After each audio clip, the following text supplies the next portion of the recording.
Hello guys, আপনাদেরকে বলতে চাই, যারা ভারতবর্ষে দাদা দিদিরা আছেন তাদেরকে ভিডিও দেখে আমি সবসময় লাইক শেয়ার কমেন্ট করি।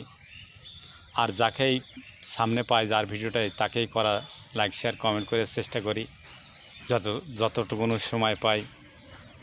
আর ভারতের যত দাদা দিদিরা আছে, যদি আমার ভিডিওটা আপনার সামনে যায়, আপনাদেরকে বলতে চাই আমাকে একটা কমেন্ট করে আপনাদের পরিবারে যুক্ত করে নেবেন। আর আমরা প্রতিনিয়ত যাদেরকে সামনে পাবো একের পর এক একটা কমেন্ট করে তাদেরকেই বরণ করে নেব। আর ফেসবুকে এভাবেই কাজ করে যাব, যে কয়দিন পৃথিবীতে বেঁচে থাকি এই ভালোবাসা নিয়ে ফেসবুকে কাজ করে যায়।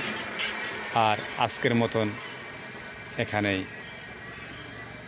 ভিডিও বানানো বন্ধ করলাম, বেশ করে বানালাম, ভালো লাগছে, এটাও ভালো। তো লাইক শেয়ার কমেন্ট করেন, প্রতিনিয়ত ভালো লাগবে।